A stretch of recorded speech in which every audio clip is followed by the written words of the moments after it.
बिहार के अभ्यर्थियों की ये मांग रही है कि बिहार में डोमिसाइल लागू किया जाए। और ऐसा इसलिए हो रहा है क्योंकि बिहार से बाहर कुछ राज्यों में प्रत्यक्ष रूप से डोमिसाइल है, जहां बिहार के अभ्यर्थी फॉर्म नहीं भर सकते, या कह लीजिए कि उस राज्य के अलावा दूसरे राज्य के अभ्यर्थी फॉर्म नहीं भर सकते। जबकि कुछ राज्य में अप्रत्यक्ष रूप से डोमिसाइल लागू है, जहां पे भर्ती प्रक्रिया ऐसी है, सिलेबस ऐसा है कि बाहर के अभ्यर्थियों को या तो परेशानी होती है या सिलेक्शन नहीं होने दिया जाता है। उस राज्य का जो सिलेबस रहता है उस राज्य से संबंधित क्वेश्चन अधिक पूछे जाते हैं, प्रश्न अधिक पूछे जाते हैं। अलग से एक पेपर दे दिया जाता है जिसमें 100 का भी 150 प्रश्न रहते हैं, और इस कारण बिहारी अभ्यर्थियों को नुकसान होता है और उस राज्य के अभ्यर्थियों को फायदा होता है। और बिहार में क्या है कि पूरे भारत के लोग आकर फॉर्म भर रहे हैं, नौकरी भी कर रहे हैं। तो हम ये कहना चाहते हैं कि हम लोग किसी बाहरी का विरोध नहीं कर रहे हैं। ये नहीं समझा जाए कि बाहरी का हम लोग विरोध करें, नहीं। बिहार से बाहर के हजारों छात्र छात्राएं यहाँ पटना में आकर रेलवे की तैयारी कर रहे हैं, अन्य प्रतियोगी परीक्षा की तैयारी कर रहे हैं, चाहे दरोगा हो या बीपीएससी सिविल सेवा हो। तो हम लोग किन्हीं का विरोध नहीं कर रहे हैं, लेकिन बिहार के अभ्यर्थियों के हक में हम लोग ये मांग कर रहे हैं कि बिहार की सरकारी नौकरी में डोमिसाइल लागू हो। ऐसा इसलिए कर रहे हैं क्योंकि जब एक देश एक कानून की बात की जाती है, एक देश एक चुनाव की बात की जाती है, तो फिर एक देश एक नियुक्ति प्रक्रिया क्यों नहीं होनी चाहिए? हर एक राज्य में अलग अलग प्रक्रिया क्यों है? किसी राज्य में आप बाहर के लोगों को फॉर्म नहीं भरने दे रहे हैं, किसी राज्य का सिलेबस कुछ और है। अगर बिहार में कोई नौकरी करेंगे और बिहार के बारे में पता नहीं है तो फिर यहाँ नौकरी कैसे करेंगे? इसलिए बिहार से संबंधित प्रश्नों की संख्या ज़्यादा पूछी जाए। प्राथमिक शिक्षा में 100% डोमिसाइल लागू हो, क्योंकि आंध्र प्रदेश के, तमिलनाडु के, पश्चिम बंगाल के कोई यहाँ शिक्षक या शिक्षिका बन गए तो क्या बच्चों को बता पाएंगे? सही से भाषा का प्रॉब्लम होगा, बच्चे तो तमिलनाडु की भाषा नहीं समझेंगे, या तमिलनाडु के शिक्षक यहाँ की मैथिली या भोजपुरी मगही नहीं समझेंगे। इसलिए प्राथमिक शिक्षा में 100% डोमिसाइल लागू हो, और अन्य जगह 90% डोमिसाइल सीधे तौर पे लागू हो। 10% सीट ओपन रहे जिसमें बिहार के लोग भी जा सकते हैं, बिहार से बाहर के लोग भी आ सकते हैं। और बिहार के प्रतियोगी परीक्षाओं का सिलेबस भी इस तरह बनाया जाए कि बिहार से संबंधित प्रश्न ज़्यादा पूछे जाए, और हो सकता है तो एक अलग से पेपर दे दिया जाए जिसमें सिर्फ और सिर्फ बिहार से संबंधित प्रश्न पूछे जाए। और बिहार के अभ्यर्थियों के साथ न्याय हो, पारदर्शिता लाई जाए। दरोगा, सिपाही, बीएसएससी सहित सभी बहाली में पारदर्शिता लाई जाए, क्योंकि अभी रिजल्ट के नाम पे सिर्फ रोल नंबर का पीडीएफ जारी होता है, आंसर की जारी नहीं होता है, कटअप जारी नहीं होता है, क्वेश्चन बुकलेट नहीं दिया जाता है परीक्षा के बाद, ओएमआर शीट का कार्बन कॉपी नहीं दिया जाता है। तो वो सब जारी किया जाए, परीक्षा के बाद आंसर की जारी हो, रिजल्ट के साथ कटअप सभी का मार्क्स जारी हो। और डोमिसाइल की जहाँ तक बात है तो अब देखिए आरटीआई से बहुत सारा डाटा आया है। आरटीआई से डाटा आया, हम बताना चाहेंगे आपको कि ये डाटा है, ये टीचर बहाली से संबंधित है। इसमें है 423 पुरुष सफल हुए, 423 जनरल कैटेगरी में पुरुष सफल हुए हैं। उसमें से 64 सिर्फ बिहारी है।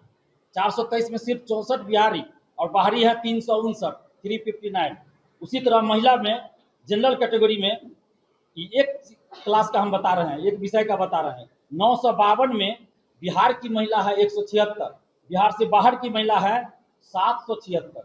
मतलब ये सुनने में थोड़ा अजीब लग रहा है कि कहीं प्रिंट गलत तो नहीं हो गया ना, बिहार की जगह बाहरी नहीं लिखा गया ना, लेकिन नहीं, ये सच्चाई है कि बिहार से ज़्यादा बाहरी का सिलेक्शन हुआ है।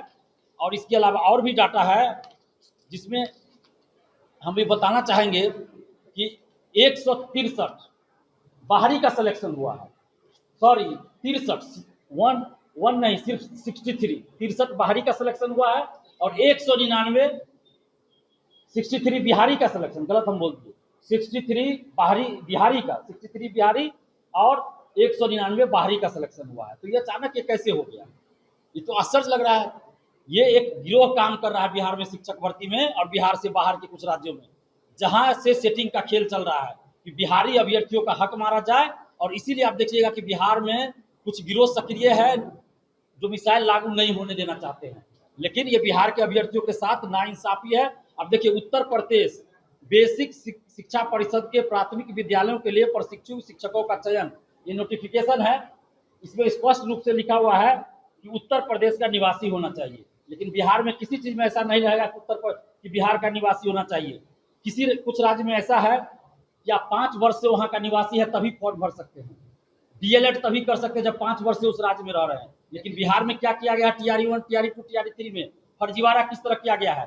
परीक्षा से पहले कहीं जमीन ले लिया, वो भी फर्जी तरीके से, या तो कोई सगे संबंधी है तो उनसे लिखवा लिया गया, या दोस्त से लिखवा लिया गया, जमीन लिखवा लिया गया, आधार कार्ड में चेंज करवा लिया एड्रेस। ये हजारों की संख्या में है। और यहाँ का आरक्षण का लाभ भी ले लिया है। ओबीसी में आ गया, कोई एससी में आ गया। अब आप सोचिए कि कितना बड़ा खेल बिहार में हुआ है। और मैं ऐसे नहीं कह रहा हूँ, मैं सबूत के साथ कह रहा हूँ। और बीपीएससी में शिक्षा विभाग में है हिम्मत तो एक बार जांच करा ले, TRE 1, TRE 2, TRE 3। हजारों फर्जी निकलेंगे, जो फर्जी दिव्यांग सर्टिफिकेट, फर्जी डोमिसाइल और बायोमेट्रिक फर्जी तरीके से किए हैं, जांच करवा ले। वो साइबर थाना में दिलीप कुमार के खिलाफ आवेदन देने से कुछ नहीं होता है। दिलीप कुमार इस सबसे नहीं डरता है। तो बीपीएससी के अधिकारी लोग सुन ले, पहले अपने गिरबान में जाके, और जो गिरोह काम कर रहा है ना, आज न कल पकड़ा जाएगा। और बीपीएससी के वो अधिकारी भी बेनकाब होंगे जो ये सब काम कर रहे हैं। जिसका 2 पैर कटा है, किसी का 1 पैर कटा है, किसी का दोनों हाथ कटा है, किसी का 1 हाथ कटा है, वो बिहार में विकलांग नहीं है, वो बिहार में दिव्यांग नहीं है। लेकिन जो दोनों पैर से, हाथ से, पूरे शरीर से स्वस्थ है, वो फर्जी दिव्यांग लगा के, बिहार का भी लोग, बिहार से बाहर का लोग 5,000 में फर्जी सर्टिफिकेट बना के दिव्यांग का आरक्षण ले लिया। 50 मिनट एक्स्ट्रा समय परीक्षा में मिलता है और आरक्षण अलग, और नौकरी कर रहा है। उसकी भी जांच होनी चाहिए। ये सारे चीज की जांच हो। और काउंसलिंग इसीलिए पहले नहीं कराया जाता है। किसी भी बहाली में देखिएगा ना कि पहले काउंसलिंग होता है रिजल्ट से पहले, कि यहाँ काउंसलिंग नहीं होता है। यही खेल खेला जा रहा है काउंसलिंग के नाम पर। तो हमारी ये मांग है, डोमिसाइल लागू हो, शिक्षक भर्ती, दरोगा, सिपाही सभी में। 5 जून को हम लोग संपूर्ण क्रांति दिवस के अवसर पर पटना कॉलेज से 10 बजे से आंदोलन शुरू कर रहे हैं।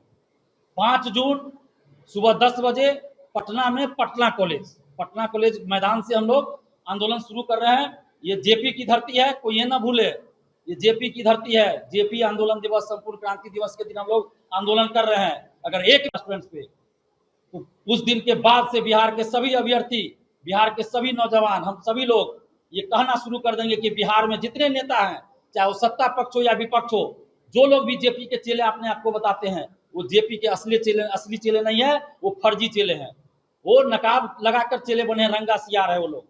अगर जेपी के असली चेले होंगे तो जेपी आंदोलन के दिन, संपूर्ण क्रांति दिवस के दिन, अभ्यर्थियों पे लाठी नहीं चलाएंगे, ना एक थप्पड़ लगाएंगे, क्योंकि हम लोग शांतिपूर्वक आंदोलन करने जा रहे हैं। एक कागज का टुकड़ा भी किसी पे हम लोग नहीं चलाते हैं। हाथ जोड़कर सरकार से विनती करते हैं कि हमारी मांग को सुनिए, वार्ता कीजिए। कभी हम लोग हिंसक नहीं होते और ना ही होंगे। और साथ में हम नीतीश कुमार जी से भी कहना चाहते हैं, हाथ जोड़कर विनती करते हैं नीतीश कुमार जी से, नीतीश कुमार जी, आप जेपी आंदोलन से उभरे हुए नेता हैं, और बिहार के जितने बड़े नेता हैं वो सभी या तो जेपी आंदोलन से डायरेक्ट उभरे हुए नेता हैं, या जेपी आंदोलन से उभरे हुए नेता के बेटा बेटी, पोता पोती हैं। और जेपी आंदोलन के दिन, जेपी आंदोलन दिवस के दिन आंदोलन हो रहा है। बिहार के अभ्यर्थियों के हक की लड़ाई है। ये किसी एक की लड़ाई नहीं है, बिहारी स्वाभिमान की लड़ाई है। और वोट दे बिहारी, नौकरी ले बाहरी अब नहीं चलेगा। लाठी खाए बिहारी, नौकरी ले बाहरी नहीं चलेगा। बिहार की सरकारी नौकरी पर पहला हक बिहारियों का है।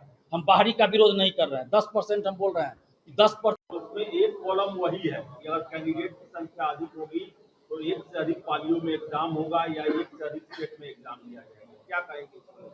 बीपीएससी सिविल सेवा में किसी भी कीमत पर नॉर्मलाइजेशन परसेंटाइल 2 शिफ्ट में परीक्षा, या कह लीजिए 1 शिफ्ट से ज्यादा में परीक्षा मंजूर नहीं है। चाहे दिलीप कुमार को फांसी पर चढ़ना पड़े, ये लोग चढ़ा दे। 15 लाख का तो अभी किया ही है ना, कि 15 लाख जब्त करवाने का साजिश। तो हम इस सब चीज से नहीं डरते। और सुप्रीम कोर्ट का आदेश भी आया है कल या परसों कि 2 शिफ्ट में परीक्षा असमानता को दर्शाता है। 1 शिफ्ट में परीक्षा कराना होगा। नीट पीजी का मामला है, तो ये तो और हम लोग का पक्ष मजबूत हो गया। सुप्रीम कोर्ट ने भी आदेश दे दिया। तो कोई अधिकारी, ये अगर आपके पास क्षमता नहीं है कि 10 लाख स्टूडेंट या 20 लाख का एक दिन में परीक्षा ले लीजिए, तो इस्तीफा दे दीजिए।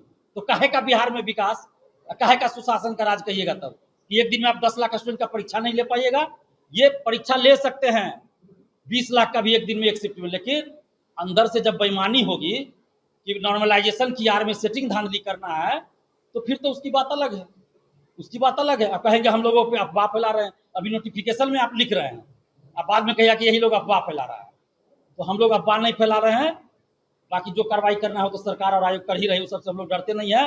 लेकिन इतना विनती करेंगे सरकार से कि कम से कम फर्जीवाड़ा रोकिए हुजूर, कि जो लोग कर रहे हैं कम से कम दिव्यांग लोगों पे तो तरस खाइए, जिसका 1 हाथ कटा है, किसी का 2 हाथ कटा है, दोनों पैर कटा है। विरोध कीजिएगा आप, अगर 2 शिफ्ट में एग्जाम होगा तो? बिल्कुल विरोध करेंगे, बिल्कुल विरोध करेंगे। 1 शिफ्ट में परीक्षा हो, 1 सेट सारे बिहार में क्वेश्चन हो, अलग अलग नहीं चलेगा। चाहे कोई भी परीक्षा हो सिविल सेवा में, ये लागू नहीं होने देंगे हम लोग।